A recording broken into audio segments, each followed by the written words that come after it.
उस समय मैं करीब 19 साल का होऊंगा जब ये घटना मेरे साथ हुई थी।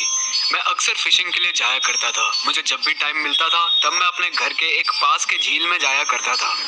मुझे फिशिंग करना बहुत ज़्यादा पसंद था। इवन मेरे डैड ने मुझे एक फिशिंग किट भी दी हुई थी जिसमें एक स्टिक थी और एक बॉक्स था जिसमें मछलियों को पकड़ के रख सकते थे।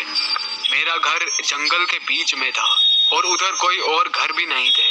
मेरे डैड और मैं दोनों ही पेशे से एक शिकारी थे। उस शाम मैं फ्री था तो मैं फिशिंग करने के लिए उस पॉन्ड की तरफ जाने लगा। करीब 15 मिनट चलने के बाद मैं उस पॉन्ड पे जाके पहुंचा। उधर का नज़ारा बहुत ही ज़्यादा सुंदर था। मैंने अपनी फिश को पकड़ना स्टार्ट कर दिया कि तभी मुझे पॉन्ड की दूसरी साइड से कुछ तो आवाज़ें आने लगी, जैसे कि कोई उधर चल रहा हो।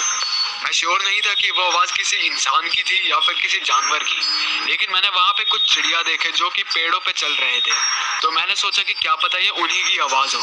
पर तभी उनमें से कुछ बर्ड्स अचानक से ही मेरी तरफ उड़ के आने लगी और मेरे सर के एकदम ऊपर से गई, जैसे कि उस साइड उन्होंने कोई खतरा महसूस किया हो।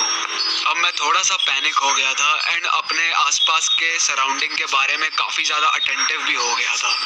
मेरे डैड ने मुझे एक पिस्टल भी दी थी जिसके अंदर 6 बुलेट्स थी। मैंने उस पिस्टल को रेडी कर लिया जस्ट इन केस उधर कोई ऐसा जानवर हो जिससे मुझे खतरा हो। लेकिन तभी मैंने उधर किसी को तो नोटिस किया, एक डार्क फिगर जो कि पेड़ के पीछे से मुझे देख रहा था। मैं उसकी लेफ्ट आंख देख सकता था और दूसरी आंख उसके बालों से शायद ढकी हुई थी।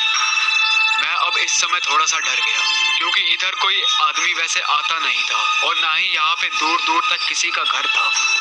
मुझे ऐसा फील हुआ जैसे कि उस आदमी को यह पता चल गया है कि मैं उसे ही देख रहा हूँ।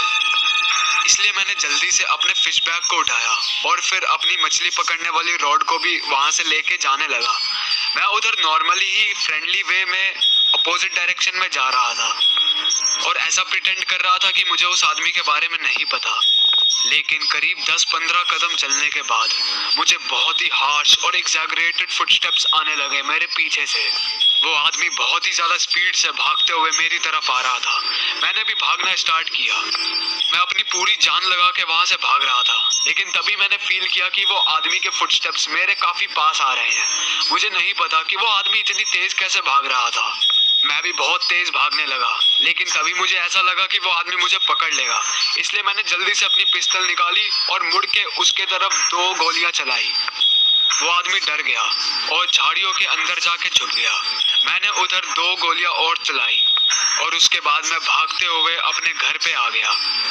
मैं उस समय बहुत ज़्यादा डर गया था। मैं जल्दी से घर के अंदर आया और सभी खिड़कियों को और दरवाज़ों को लॉक कर दिया। मैंने सोचा कि मैं पुलिस को फ़ोन कर लेता हूँ, लेकिन फिर मेरे दिमाग में आया कि क्या पता कि वो मेरा यकीन ही ना करे।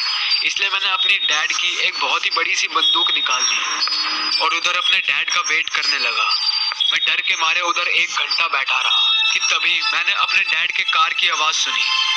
मैंने अपने डैड को सब कुछ बता दिया। हम दोनों उधर गए उस आदमी को ढूंढने के लिए, लेकिन वो हमें नहीं मिला।